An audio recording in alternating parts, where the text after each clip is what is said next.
You're listening to the Modern Motherhood Podcast with Julie Lyles Carr, and a quick note about today's episode.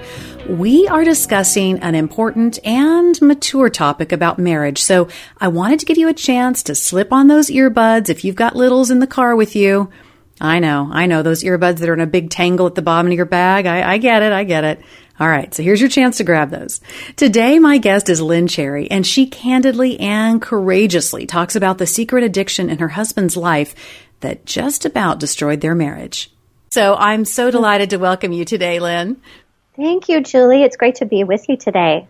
So tell us a little bit about yourself, where you live and what you do and your kiddos, all the things. Yeah, for sure. So I grew up in North Dakota, but I love that little bumper sticker that says I got to Texas as soon as I could. So we live in Texas now in the Austin area, and I love it. I do not miss the cold or the snow at all. I love being a Southern girl. I think I was meant to be a Southern girl. I love the hospitality and the friendliness and the sunshine. So what brought you to Austin? What got you from North Dakota to Austin? Well, I met my husband. We both went to two different schools in Oklahoma. And so we met in Tulsa, Oklahoma. And, it just wasn't an option for him to move up north.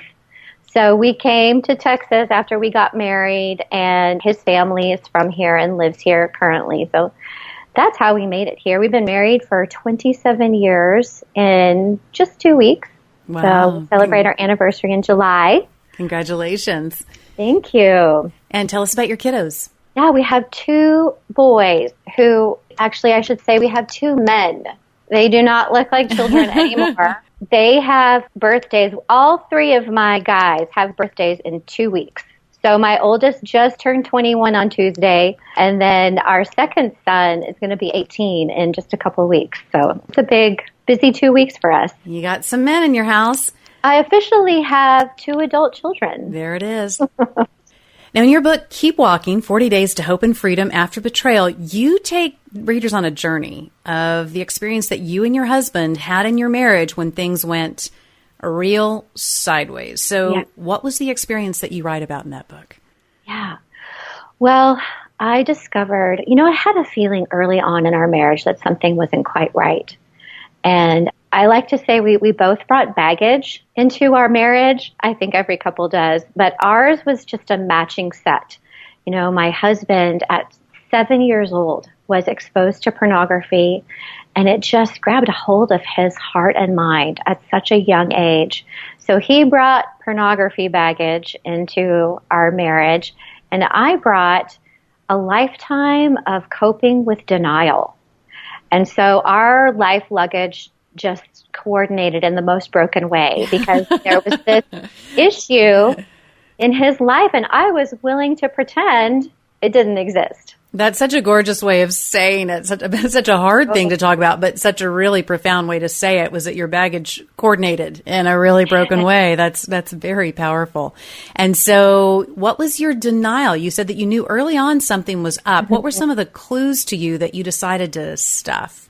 Well, I think I really began to get that feeling, that strong feeling, the year I was pregnant with our first son. Our home was wired for this brand new thing called the internet.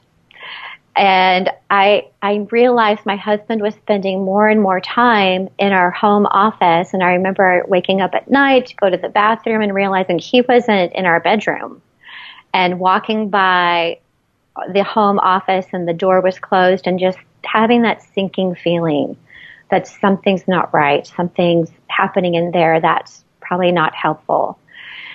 And so that was my first clue. It was a little bit down the road that we actually had a couple conversations about pornography. And, he shared that was something that had been a part of his life in the past. And, we didn't really approach it like, this is an issue in my life right now. But I had a few conversations about porn. And then in 2000, right the week after we brought our second little one home from the hospital, I walked in on my husband, and I saw pornography on the computer screen. And, at that moment, this thing that's not quite right is right in front of my eyes. Mm-hmm. And yet still, had a newborn. I had my 3-year-old in his big boy bed. My mom was sleeping on the sofa bed in the living room. I just couldn't go there. I really could not face that at that moment. And so again, I fell back on my trusty habit of denial. But I look back at that night and I just think that was the beginning of the death of me. Like something in my soul died in that moment. And I really slipped into survival mode. How long did survival mode last? Because you've got these two little bitties and you've made this discovery. So how long was that season? Yeah, well, apparently I'm pretty good at survival.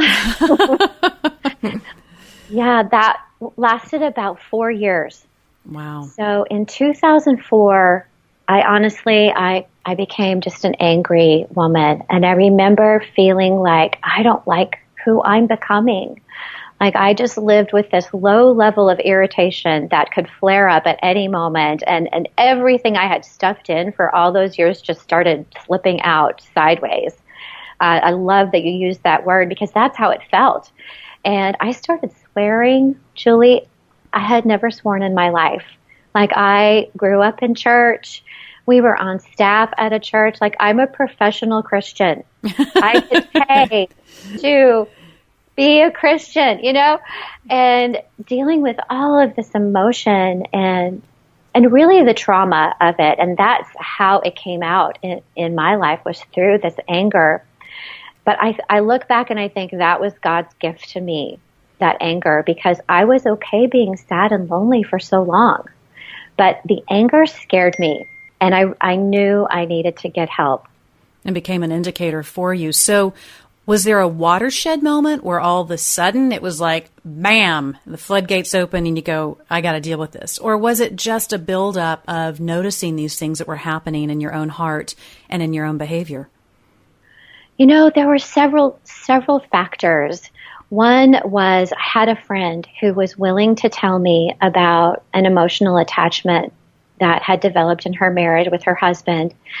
And I remember talking to her, getting coffee at Starbucks and thinking, she's on the other side of the pain I'm drowning in. So her very brave decision to share what was happening in her home, it gave me hope. And I remember thinking, if they can get help and they can move through this, then there's got to be help for us too. And then another thing that happened in that season was there was a women's conference. And, you know, it was one of those times where it just felt like everything was made for me. The speakers, the messages, the worship. They also did these skits. Of course, this is many years ago, so I know you're all rolling your eyes at that idea. But we did princess skits.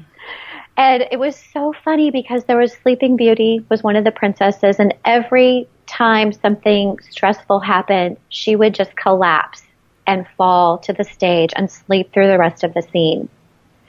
And I remember like the fourth session of that conference thinking, I have to wake up. Like, I can't sleepwalk through my life anymore. There's too much at stake here. Like, I have 2 boys, and I don't want my boys growing up in a home with pornography or with an addict, you know, with someone who's compulsively using pornography. And so that really was a wake-up call for me and a little boost of courage from my friend that ultimately helped me face it.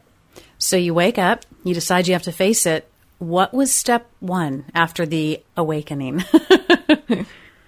Step 1 is I came home from that conference just with a lot of courage that had been planted in my heart. And I remember laying on the bed in our room. My husband was standing at the foot of the bed. And I just told him, I was like, I can't live like this. We need help. I need help. You need help. I've got the number to a counselor, and I'm going to make an appointment, and I want you to come with me. But whether or not you come with me, I have to go. And so that really was step 1 in we need help. Like, we can't be alone in this anymore. It's not working. And thankfully, my husband agreed to come with me to that appointment, and we started a journey of, 48 weeks of therapy over 2 years. And, I love that you were willing to go ahead and get the help you needed, whether he was going to or not. I will encounter couples, particularly if someone feels like they're the wronged party and they want to see the other person get engaged with the therapist or go to the group or whatever, and they stay kind of frozen until the other person is willing to do that. I love that you modeled, this example of saying, and even if not, I'm going to go get the help that I need. That's amazing. What are some of the current statistics in the U.S. and more specifically in faith circles regarding marriage, regarding porn within marriage, emotional affairs, all of that? Yeah. So I looked up the 2014 Barna research report that tells us 70% of single men said they had looked at porn in the past 30 days. 55% of married men. Wow. And then 16% of single women, 25% of married women. So that's actually a little bit higher. The statistics are not much different for Christian men, 64%, and Christian women, 15%. And again, this is 2014, like so much has happened in the digital space in the past 4 years. I just would imagine those percentages are not going down. Right. I've seen some recently, I think maybe by Pew Research, that showed those to be even higher, and particularly on the female side. Women of faith who, according to this research, and I think it was between 35 and 40%, are now viewing porn on a very consistent basis. So clearly this is something that if you feel, listener, that you are all alone in this, either in your own addiction process or maybe in your spouse's, actually, there are a lot of folks out there who are going through this and who are experiencing it. Now, Lynn, some people might think that it would be unhealthy or unforgiving for you to write Keep Walking, that it's bringing up, the past in your marriage. So how have you tried to present this journey with honor? And what did your husband think about you dragging all this laundry out into the front yard and hanging it up for everybody to see? Right. Well, it was actually my husband early in our recovery. I remember him telling me, someday we're going to share our story and it's going to help other people. And I'm like, how dare you even suggest that? Like, no. But I think we both knew early on that we would share our story. And part of the reason we knew that is because no one was talking about it back when we were facing this. And so we felt so alone and isolated, and added to that, like, just so much shame that this was happening in our home. And so we knew that God was calling us to speak the truth of our story and to break the shame that had held us for so long, that we knew was holding so many other couples. And so we both share our story. My husband's been so supportive, which I am grateful for. I think one of the reasons how it can be honoring is that we're doing it from a place of wholeness. Like, we have done the hard work of recovery. And so we are not the broken people we were at the beginning of this journey. God's done a lot of healing. Not that we're perfect or we have it all figured out, but we have a lot of tools. We have a lot of wisdom. We've done a lot of work, and there's been a lot of growth in our relationship. So we're able to share it in a way that celebrates the freedom and the healing and the restoration that God has brought. And, I think you bring up something that's so important. We often, I think, try to rush the recovery process on something that has taken a lifetime to lead up to. And we know God can heal in an instant, but there is also something so powerful to the process. I remember when cardboard testimonies were a big thing. Do you remember when every church was doing cardboard testimonies? And yes. And I feel that at times we made a mistake rushing people up onto that stage with a cardboard testimony of how God had healed an addiction process or healed infidelity in their marriage or whatever the thing was, when it had only been a handful of weeks or a few months. So talk about what you noticed in terms of the length of time that things took. Was there a period of time that you thought, are we doing this wrong, that it's taking so long? Or were you getting good counsel saying this is going to take some time? What did that look like for you? Yeah, we did. We were able to get excellent help from the get-go. And I hear so many stories of couples that there's a problem in their marriage or there's a betrayal and they go to a marriage counselor. And, you really need help from someone who understands sexual addiction and betrayal. And so we were able to get expert help from the beginning. And I remember them telling us, give us 2 years. And we're like, what? 2 years? 2 years. But when you think about it, there's a lifetime of brokenness leading up to the discovery of what had happened. And you can't reprogram your brain in a couple of weeks. That takes time, and it is a process. And it was a roller coaster ride. There were good days. There were awful days. There were times where I thought, we're not going to make it through this together. There were times when my husband thought, I don't think I can be married to her anymore. It was just such a hailstorm to have to walk through. But having support along the way and really doing group therapy, oh my gosh, I'm so grateful for the women who were in my groups with other women and for the couples who were in our groups, because just being able to move forward with other people was so encouraging. And then you're like, okay, they did their homework this week. We're going to keep doing our homework and we're just going to keep plowing through this hard ground. This conversation with Lynn is so important, so needed, and we'll be right back with the rest of our time together in just a moment. Wanted to take a quick pause, though, to make sure you know about how you can help a child in need for just over $1 a day, and it only takes a couple of minutes to sign up. Back to school season really feels like New Year's to me. It's a chance to hit the reset button on some goals and routines we'd been so well intentioned about back in January, but then you know how it goes. So let's make good on all those things we said we were going to do this year, like sponsoring a child in need through Compassion International. It couldn't be easier, and it only takes a couple of minutes. Just go to compassion.com/AllMomDoes.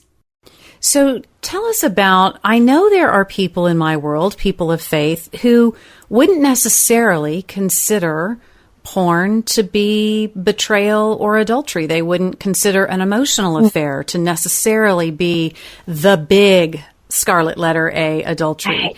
Yeah. So how do you navigate that as well? Because there are people within our communities and our friends, our neighbors who might not understand what the big deal is.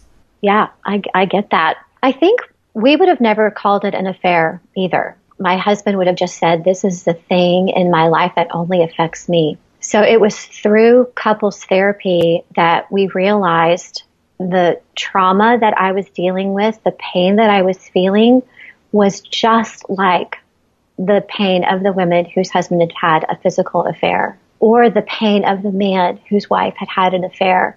And I remember sitting in our groups and realizing, yeah, that's how I feel. I feel exactly like that. And I remember coming home from one session and my husband going, well, maybe you're not crazy. Seeing that the things that I was feeling and dealing with were just like the couples who had faced an actual affair. Look at pornography right now, and it is so devaluing to women. The vast majority of it is violent toward women. And if you're consuming that on a regular basis, it will alter the way that you view other human beings. And so how did you make that jump? And it sounds like your husband began to accept that really, for you, the way that this was experienced was as an affair. When you made that jump, did that change the tenor of your conversations with him? Did it make it worse for a period of time? Had you been kind of, again, as you say, being very proficient in the work of denial? Had you sort of held it at arm's length in that way? Or what did all that awaken when you really began to say, this actually was, by extension, an affair? Mm-hmm. No, I really survived fairly well in my years with denial. When we started therapy is when things got really hard for me. Yeah. Oh my gosh. I remember our therapist talking about pretend normal and how, there's a crisis that we deal with in a relationship and we talk about it and we feel like, oh, we got it out, it's out in the open and we're good and really haven't dealt with the issue. But we go to this place where we pretend things are normal. I love pretend normal. I remember thinking, I think I could do pretend normal. I'm pretty sure I could do it for the rest of my life and that would be better than dealing with this issue. But I also knew if I wanted to live an authentic, real life, I had to be willing to face the reality. And so looking at the issue, really owning it and owning the damage that it had caused in my soul and in our relationship, one of the things that brought it to light was I ended up dealing with anxiety and chest pain and insomnia. And I had to go to the doctor and have them check my heart. My heart was fine. I remember the nurse going, "Is there anything stressful happening in your life right now, Mrs. Cherry?" I'm like, "Yeah, there's just a little bit of stress going on." But I couldn't sleep, and I would lay in bed and just feel like my heart is going to pound out of my chest. And I remember one night feeling this little impression like I should ask David to pray for me. And I'm like, no, I am not asking him to pray for me. I don't want to need him. I don't want to need anything from anybody. And it wouldn't go away. And I was desperate. There was no one else there. So I remember turning to him and saying, "I need you to pray for me." And that happened, night after night. And God, I look back and I think God really used those moments to turn our hearts back toward each other. And I think it was a moment of awareness for David, thinking this really is taking a toll on her. So what did you do to begin to trust him again? Because I think that's one of the really thorny things. You've faced what's going on. You've faced what the behavior's been. You uncover just how deep the iceberg goes, potentially. Right. So all that gets exposed, and that has its value. But how do you trust someone again? Yes. Well, it just takes one bad decision to destroy trust in a relationship. And it takes a lot of time to rebuild it.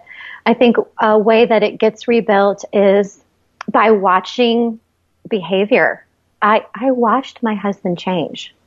I watched very slowly, and I really had to pay attention. But I watched the fruit of change begin to blossom, tiny little blossoms, and decisions, knowing that where he would have made one decision in the past, now he's making a different decision. And so I watched him change. And I think another thing along the way is I really learned how to trust God in a new way. I love the passage in Numbers 23 that God is not a man that he should lie, or the son of man that he would change his mind. He keeps his promises. And so I remember thinking, while I'm not sure that I can trust my husband, I have to choose to trust God. And that God is going to make a way for us to get through this sketchy season. Now, I have had a friend who was involved in extramarital affairs, and her husband discovered this. This was many years ago. And they put several different things in place that were supposed to provide accountability for her. And over time, she began to really resent some of those things they had put in place. And it was very interesting watching the two of them trying to navigate this, because in some ways, I absolutely sympathized with him that he was trying to rebuild trust, and these were some simple measures to take that would create a level of accountability. I also understood the frustration that she had because it seemed to be a continuing conversation about if he could trust her or not. But it was also interesting because I thought, well, if you're really doing and being where you say you're going to be, then why would you even care if some of these measures were in place? So What kind of balance did you and David hit when it comes to these external accountability type of tools?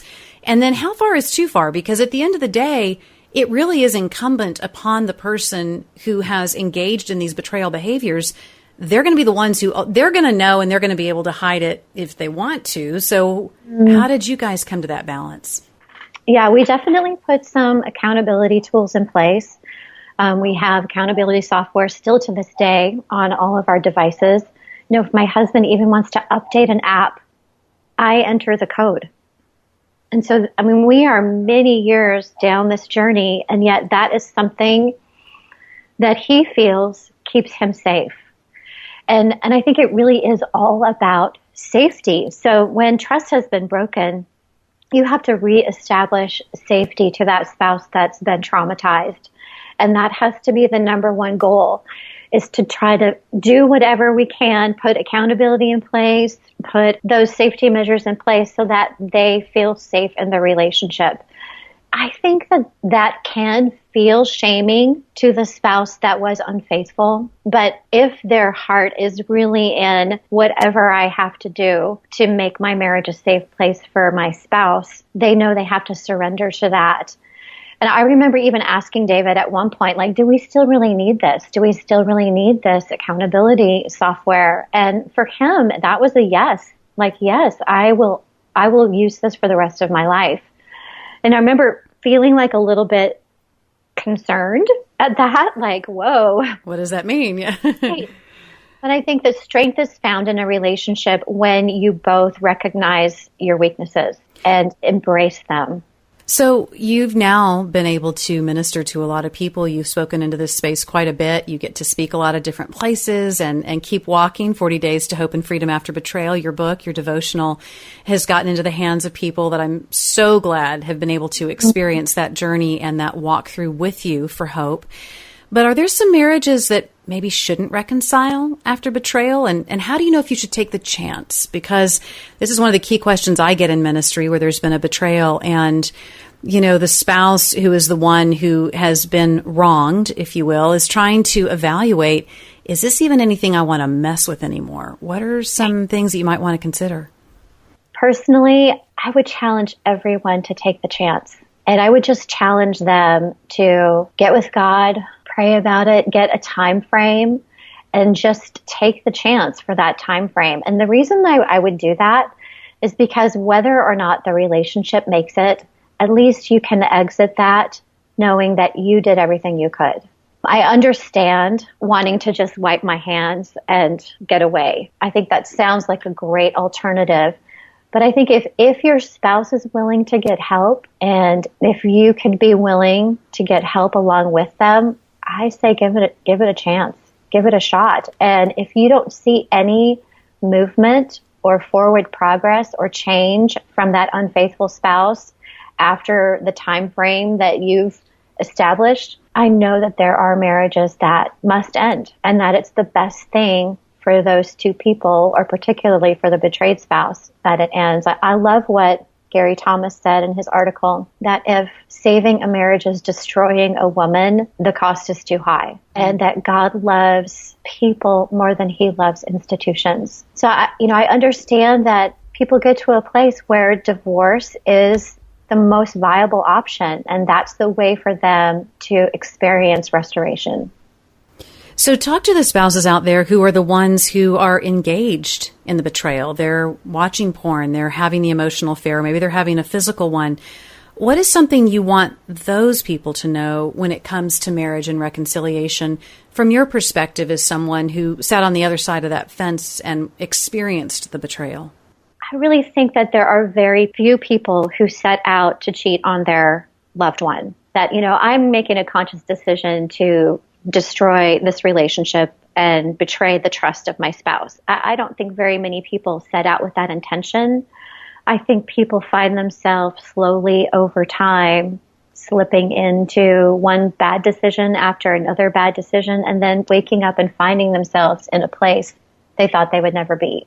So for that person, I would challenge them to face the truth of their story and to know that there is no freedom without acknowledging the truth. I think what keeps people in that place is the idea that I'm going to lose everything. My spouse couldn't handle this. But if you want a real relationship with someone, the only way to have that is through the truth. And so I just want to offer some hope to them that there really is a way to walk through the pain of betrayal and to come out on the other side. And if you would be willing to make a confession goes a long way.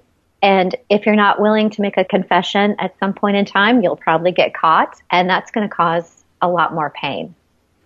What are some rules to think about when confessing to a loved one, to a spouse, that behavior has not been all that it has appeared to be? Are there some good ideas, bad ideas? I mean, definitely getting caught seems like that would be far worse than just doing the hard thing and talking about what you've been struggling with. So what's some wisdom surrounding the idea of going ahead and talking about what's going on? Betrayal does cause trauma. And so I think it's definitely wise to get some help. So if you're the spouse that's being unfaithful, your first step might be to go see a therapist on your own and figure out the best possible way to let your spouse know what's been happening in a way that would cause the least amount of trauma to them. Getting a professional in on that is a great idea. I know some people who've had a confession from their spouse, and it came from a place of just utter brokenness. Even though it was painful, having that broken confession and knowing that they were truly repentant and sorry for what had happened and willing to do whatever needed to happen for there to be safety and trust restored, that set that couple off on a strong path toward healing. And so what level of responsibility do you think the spouse who's been betrayed, bears? Because I know that some people say, well, I never intended to cheat on my spouse, but our sex life had fallen apart and my spouse wasn't willing to really deal with that. Mm-hmm. Or, there was so much stress in the home, or he or she got so distracted by work or kids or whatever. I felt like I was left alone in the marriage. So how do you, in a way that is honest and noble, and yet at the same time is not dodging responsibility, make sure that both partners' responsibility in the thing is being addressed, again, without throwing bombs and without justifying poor choices? How do you do that? I think we come into marriage thinking we found our soulmate and it's just going to be easy and we're good. We love this person. Of course, this is going to be easy and a bed of roses. And it's just not. Marriage is so much work. And I think it just takes intention over every single year. And, knowing that every time something changes in your life, if you're adding children to the relationship, or there's a career change, or that maybe there's a loss that takes place in one of your lives, you have to keep your marriage at the center and be intentional about investing in that relationship and not coasting. Things, they don't work their way out. Mm-hmm. Nothing works its way out in marriage. If you don't do the work, those issues are going to stay and fester and cause problems. So you recently have made a big change in your work life because you were ministering at a church for quite a while and getting to do some of this work there. But now you've changed things up a little bit. Talk to us about that. It's a scary new season. Oh my gosh. I just had an impression that I would be moving out of that position, which, let me tell you, I loved my job.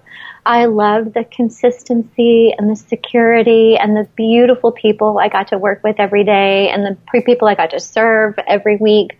Loved it. And I'm a change resistor, which probably goes along with the denial. With the denial thing, yeah. Yeah, just a little bit. You can imagine that about me. So it was a long journey, and I remember thinking, okay, God, I hear you that I'll be moving out, but what am I moving into? What's next? And I think I'm still discovering that, honestly. It's a big God adventure for me in this season, just being willing to take that leap of faith. Now, I went to a conference in February, and I'm really praying, okay, God, what's my next step? Where am I going to? And one of the speakers shared a story that Henry Nouwen had written about trapeze artists, and that the star of the trapeze artist is not the flyer, it's the catcher. And all the flyer does is let go at the right time. And I remember thinking, okay, God, I hear you. You are asking me to let go and just trust that you're going to be there to catch me with what's next. So I still feel a little bit like I'm in the air, Julie. Well, what I hear is you had your Sleeping Beauty moment, which made you deal with the challenges in your marriage. And now you've had the Greatest Showman kind of moment with a trapeze artist. And so, I'll be curious to see you fly. I know you can fly. Go to LynnMarieCherry.com and to the show notes for great resources and hope for your marriage. And a big thank you to Lynn for her honesty and vulnerability today. All the hearts going out to Donna Tody and Rebecca Beckett, our producer and our content coordinator. I'd love to connect with you at Julie Lyles Carr on all the socials and at JulieLylesCarr.com. And stop by AllMomDoes.com and on the socials for great content that makes your mom journey just a little bit easier. Next week, she's a beloved speaker, teacher, and author with Proverbs 31, that amazing gathering of women that Lisa TerKeurst founded several years ago, and she's become a precious friend to me. On our next episode of the Modern Motherhood Podcast, we welcome Susie Eller for an insightful conversation about what just might be missing in our spiritual lives and how we might not even realize it. We'll see you then the next time on the Modern Motherhood Podcast.